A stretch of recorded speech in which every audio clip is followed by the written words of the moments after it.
전화위복이라는 말을 잘 아시리라 생각합니다. 화가 바뀌어 복이 된다라는 말뜻을 가진 단어인데요. 위기의 상황이 결국에는 나에게 좋은 기회의 상황으로 전환되는 것. 내 눈에 보이기에는 상황이 좋아 보이지 않는데 결국 내게 도움이 되고 복이 되는 것을 말합니다. 그래서 오늘 말씀을 나누기 전에 우리 성도님들에게 한 가지 질문을 해보려고 합니다. 내 인생에 위기의 순간이 기회가 되었던 전화위복의 순간이 있었는가 한번 곰곰이 생각해 보시기를 바랍니다. 요즘은 스펙과 성적을 열성적으로 채우는 시대입니다. 그래서 뭔가 하나 어긋나면 취업이 굉장히 어려운 이 요즘 세대에 성적이 매우 좋지 않아서 학사 경고를 앞두고 위기를 겪는다면 그거 정말 아찔하죠. 그렇지만 맨 아래에 있다라는 것은 무슨 뜻입니까? 이제 올라갈 일만 남았다라는 것 아니겠습니까? 그렇게 맨 아래의 성적에서 계속 위로 올라가는 성장의 시간을 갖게 된다면 이것은 전화위복 아니겠습니까? 네, 맞습니다. 이건 제 이야기입니다. 네, 경제의 난이라고 하는 사회 속에서 가정에 불현듯 찾아오는 경제적 위기를 겪는 분들이 종종 계시죠. 경제적 위기로는 정말 흑암처럼 앞이 보이지 않을 때 정말 아찔합니다. 그러나 내게 아무것도 남지 않았을 때 그때 내게 남은 가장 중요한 것을 보게 되는 시간입니다.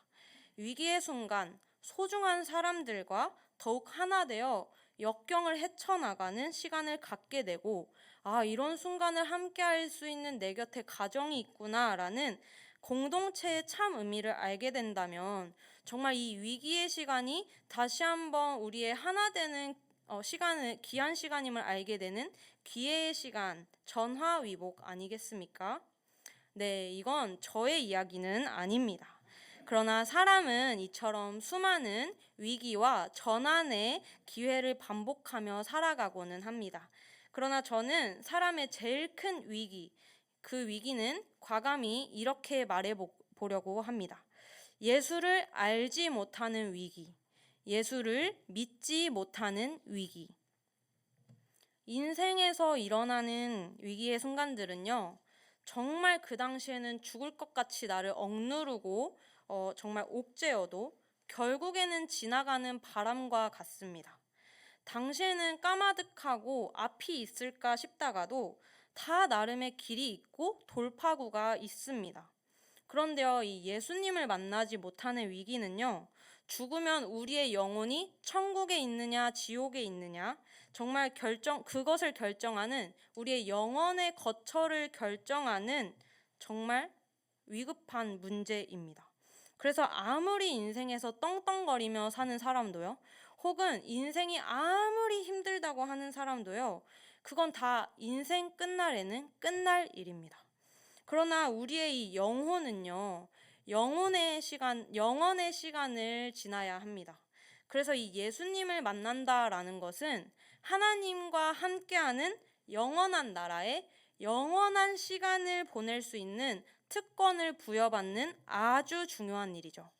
그러니 저는 이 세상에서 가장 경험해야 하는, 그리고 인생에서 반드시 겪어야 하는 일이 있다면 그것은 바로 예수님을 만나는 일이라고 생각합니다. 복음을 만나는 것입니다. 그 복음을 만나 인생이 송두리째 바뀐 사람이 오늘 본문 말씀에 나타납니다.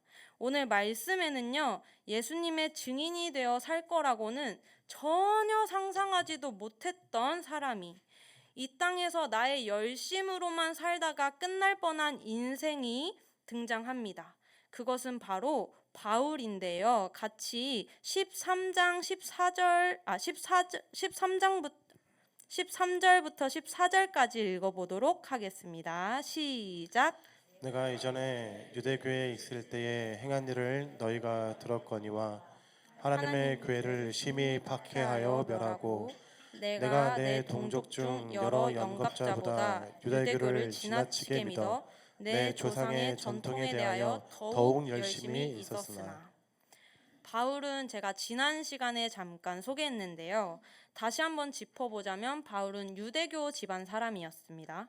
그리고 이름을 날렸던 명성 높은 가멜리엘의 제자였습니다. 그리고 바리새인이었고요. 바울은 정말 열심히 있는 사람이었습니다. 이 바울의 열심이 얼마나 강했냐면 하나님의 교회를 심히 박해했다라고 합니다. 이 박해함으로도 모자라서 멸하게 했다라고 합니다. 그러니 어떤 이들은 바울의 이름만 들어도 치를 떨고요, 두려워하는 사람들이 있었을 것입니다. 이런 바울의 인생이 예수님을 만나지 않았더라면 어떻게 되었을까요? 네, 이런 바울은 하나님의 강권적인 은혜로 말미암아 예수님을 만나게 됩니다. 그리고 그의 인생은 전과는 다르게 완전히 뒤집혀지게 되죠. 하나님을 믿는 자들을 잡아넣으려고 눈에 불을 켜고 찾아다녔던 바울의 그 열심이 이제는 하나님의 복음을 증언하는 사명을 감당하는 열심으로 바뀌어집니다. 복음은 이렇습니다. 복음은요, 우리의 삶을 송두리째 바꿔놓습니다. 복음은 기독교의 교리 중 일부가 아닙니다. 교회에 입문하기 위한 첫 단추도 아닙니다. 복음은 기독교의 모든 것입니다.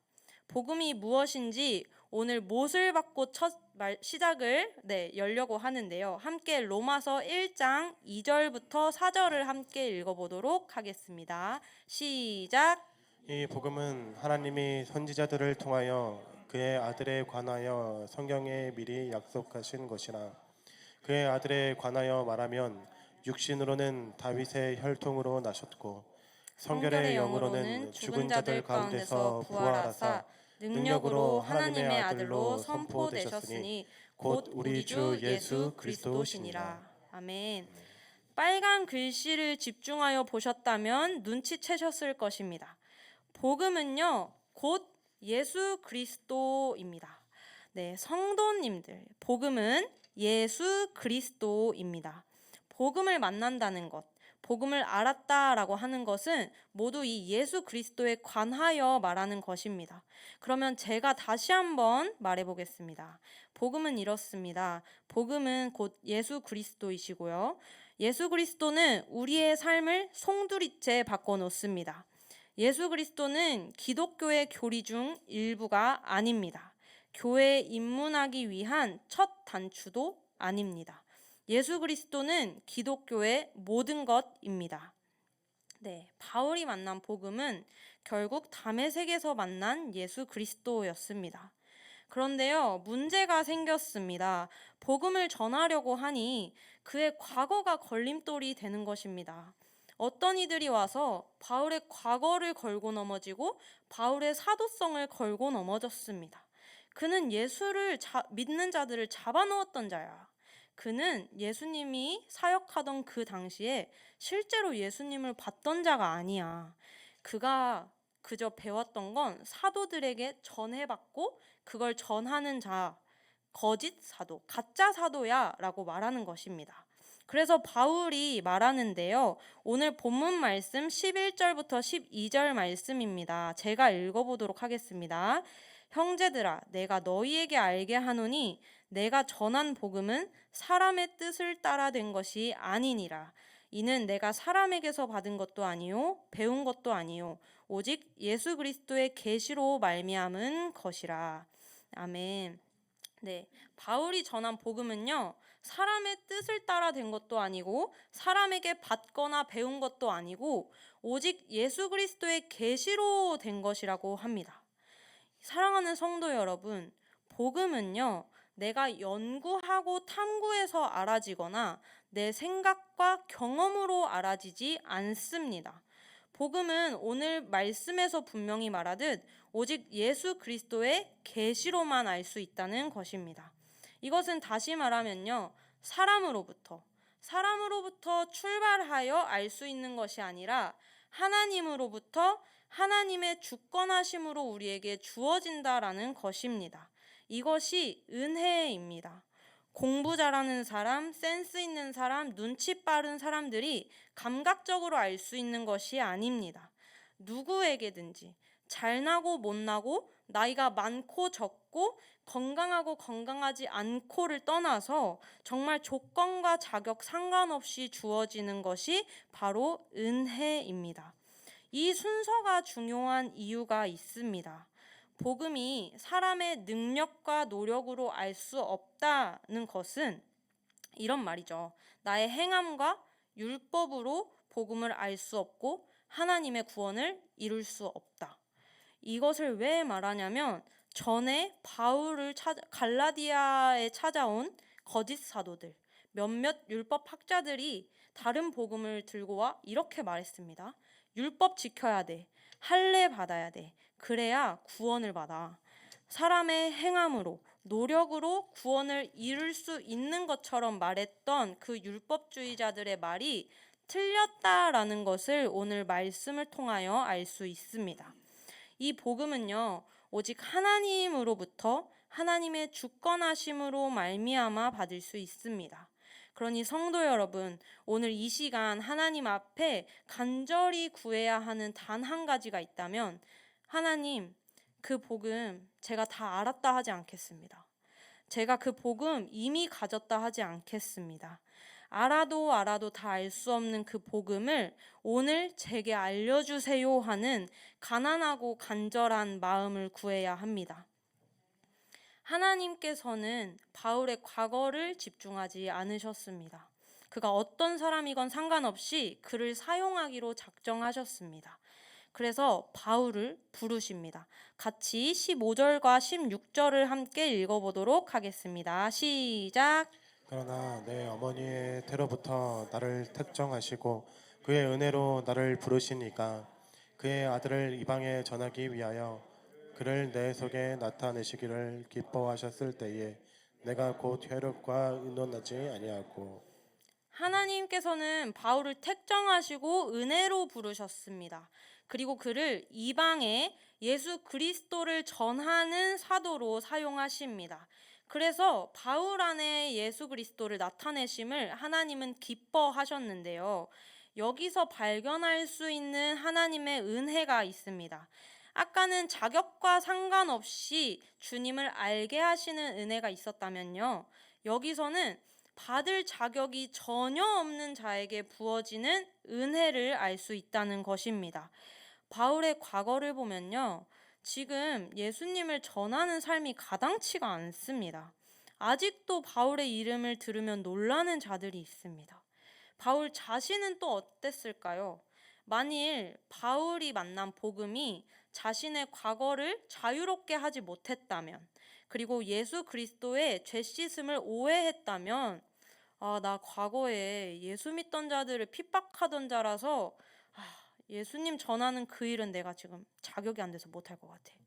내가 이것만큼은 피해야 될 것 같아 하면서 하나님, 저 복음은 못 전하겠습니다 라고 했다면 결국 예수 그리스도의 십자가, 예수 그리스도의 구원은 사람의 행위로만 얻어지는구나, 은혜로 주어지는 것이 아니구나 라는 결론에 도달했다는 거죠. 그러나 바울은 예수님을 만나고 더 이상 본인의 과거가 복음을 증언하는 데 걸림돌이 되지 않았습니다. 나 새 사람 되었으니까 내 과거의 수치는 묻어두고 예수님 믿은 그 이후의 삶, 그 좋은 것만 사람들에게 전해야겠다라고 하지도 않았습니다. 그렇다고 바울이 잘못을 저지르고 나 구원받았으니까 예수님 만났으니까 떵떵거리며 살았다는 말이 아닙니다. 그들에게 씻을 수 없는 빚을 진 자로, 예수 그리스도의 사랑에 빚진 자로 그렇게 평생 죽을 때까지 예수 그리스도만 증언하며 살아갑니다.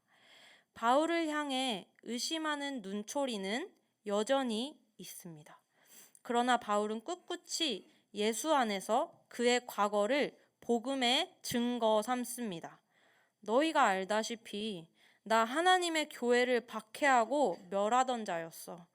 그런데 지금은 하나님의 강권하심으로 그리고 은혜의 부르심 앞에 지금 내가 이 자리에 있어. 바울의 과거는요, 더 이상 부끄러움이 아니라 예수님을 만나 다른 이들로 하여금 예수님을 만날 수 있는 전화위복의 이야기가 됩니다. 그렇습니다.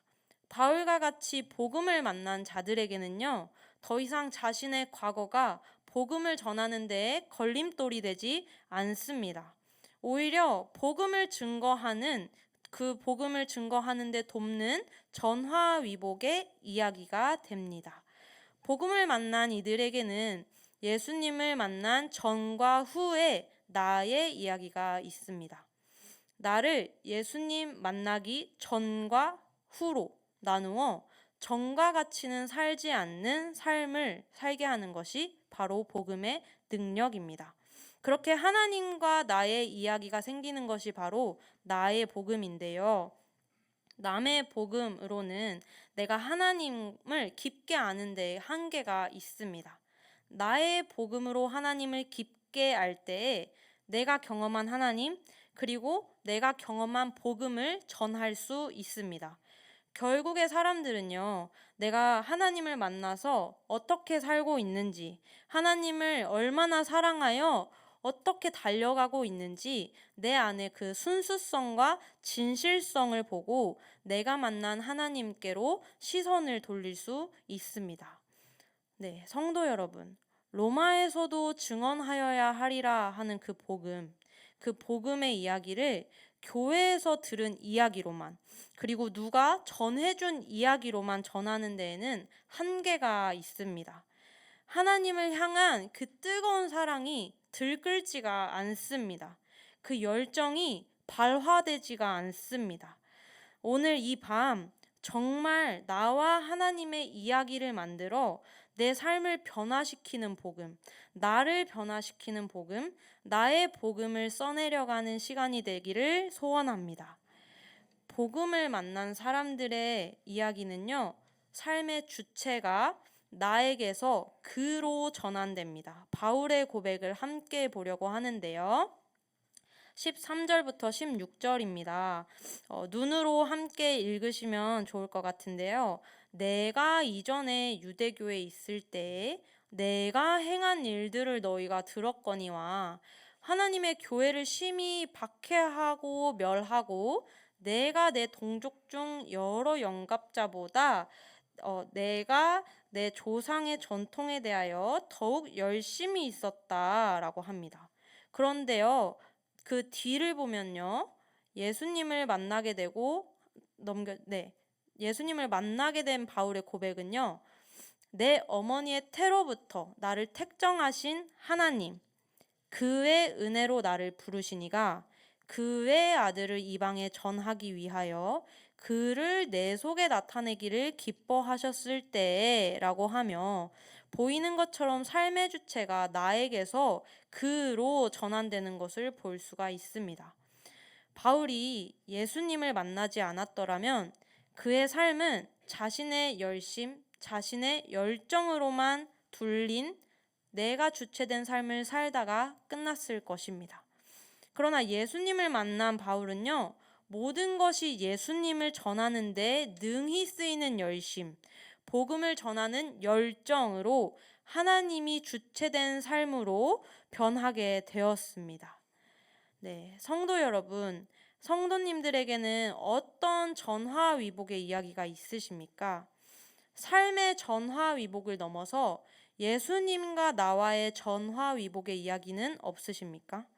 오늘 이 시간 나와 하나님의 전화위복, 내가 전에는 예수님을 잘 알지 못해서 내 뜻대로 살았지만, 다른 열심을 내고 살았지만 복음을 만난 뒤에는 이제 내가 하나님의 이야기를 증언하는 자의 삶, 하나님이 내 삶의 주체되는 삶, 하나님을 위한 열심을 내겠다고 결단하는 시간이 되어지기를 소원합니다.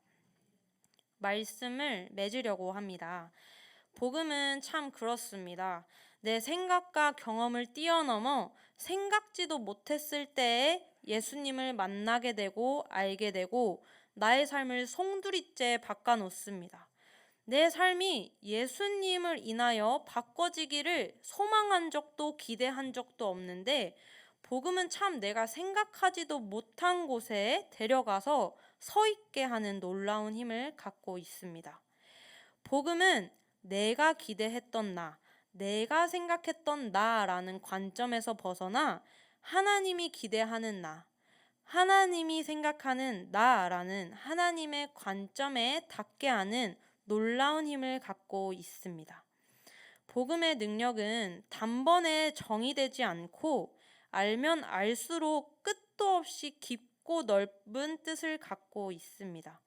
그러나 오늘 말씀 본문 다룰 순 없었는데요. 마지막 절을 보면 바울의 얼굴을 보지 못하고 그의 행실을 듣기만 했던 자들이 바울의 과거에는 바울이 우리를 박해하였는데 이제 하나님을 전하는 자가 되었음을 듣고 하나님께 영광을 돌렸다라고 되어 있습니다. 이 복음은요, 생각지도 못하는 곳까지 이르게 되어 있습니다. 그래서 정말 생각지 못했던 사람이 우리를 위하여 기뻐하고 하나님께 영광을 돌리는 것을 볼 수 있는데요. 오늘 나의 삶이 아직은 복음과 거리가 먼 자의 삶이라고 생각되시나요? 아직은 나의 열심이 다른 곳을 향하고 있다고 생각되어지시나요? 괜찮습니다. 그런 우리는 앞으로 예수 그리스도를 알아갈 수 있는 기회만을 앞두고 있습니다. 이런 내가 하나님과 나의 이야기를 갖게 해달라고 오늘 이 시간 간절히 구하였으면 좋겠고요. 이를 위해 우리가 서로의 얼굴을 모르고 그 사람의 사정을 다 알지 못하더라도 곁에 있는 교회의 모든 성도님들이 정말 누구 하나 빠짐없이 예수님을 만나고 복음을 만났으면 좋겠다라고 기도로 심어주시고 밀어주셔서 나중에 정말 누군가의 나의 복음을 전해 들었을 때, 정말 한 사람의 삶을 바꾼 복음의 이야기를 전해 들었을 때 하나님께 영광을 돌릴 수 있는 곁에 있는 교회의 가족이 되어지기를 이 시간 축복합니다. 우리 같이 찬양하려고 하는데요.